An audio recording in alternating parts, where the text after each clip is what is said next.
Hello, I'm Mark. Welcome back to Keeping Koi Through the Winter. This is part 2 of our little documentary.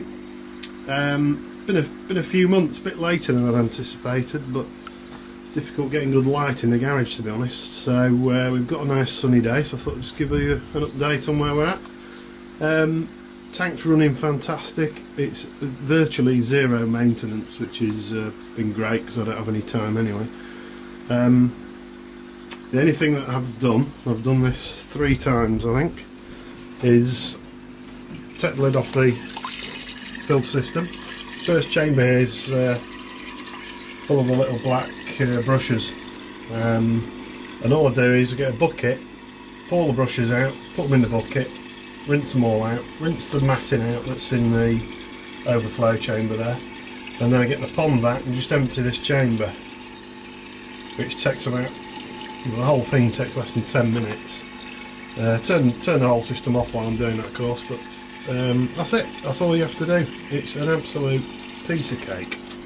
So that's the only maintenance I've done, and then I pump a bit of water out while I'm doing that, and then top it back up with some filtered fresh water, which gives them a bit of a perk up.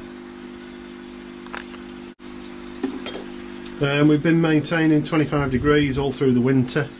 Rarely see the stat on, which is good, so I haven't seen a massive lift in electricity. In fact, I've turned a few bits off around the house to sort of compensate, so I've not actually seen any lift in electricity cost at all, so it's costing me next to nothing, which is what I wanted.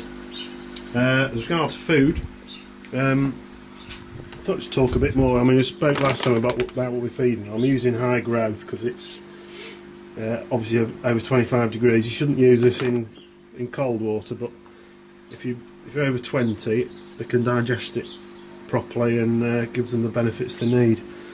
I've also been using Kasuri FPF1, which I think is now called Staple. What I do with this, which just a bit of common sense really, but these vitamin C tablets, which are like an orange vitamin C supplement that for humans, obviously, and I dilute a couple or 3 of those into a plastic tub with a bit of water, and I soak the pellets in that, and I've done it for years, and a few pals of mine do it, and vitamin C is supposed to be a good top tonic and helps them keep their immune system strong. Vitamin C is obviously good for fish as it is for humans, so that's what I do, soak the pellets in that, so they're actually nice and soft. I've been fishing all my life, and I've done a lot of big carp fishing, and I've seen fish that have died when they've eaten large quantities of nuts that haven't been prepared properly, and basically if they eat lots of dry whatever it is, nuts or what have you, if you eat large quantities of it, it then expands inside the fish, which can't be good for a fish. Now obviously I'm not feeding anything like that quantity, but I still have the same philosophy that if you're feeding a fish, it should be prepared properly, and it can't be good them eating large quantities of dry pellets, because they only then swell up inside them, which may cause problems. So soak them in orange, or if you're not bothered about it, just soak them in water. It just makes them easy to digest. I've not introduced this yet, but I've also bought some silkworm pupae. I used this last year in the pond, and it's just a little treat for the fish. I just think give them a varied diet if you can. The other thing they get in here occasionally is brown bread.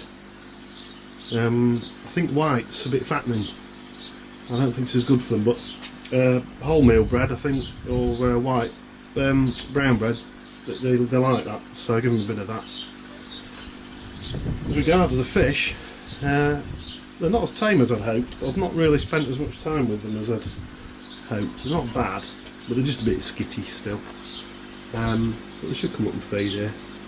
As regards growth, I think the biggest fish is still the biggest fish, but I think I've got a growth rate here of perhaps somewhere around about 10 or 20%. It's certainly packed a bit on. The three biggest fish are quite handsome fish now. I'm looking forward to seeing what we can get in the next 2 or 3 months before we go in the pond.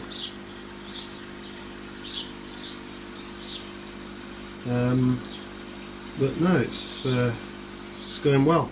Low cost, low maintenance. It's nice and warm in the garage as well, so I come in on a night with beer and watch me fish. It's a bit of an escape. So that's it for now. I'll come back in a couple of months, and thanks for looking. Any questions or feedback, bring it on. It's good to hear from people who share the same hobby. So if you've got anything you want to say, make a comment. Thanks for looking. See ya.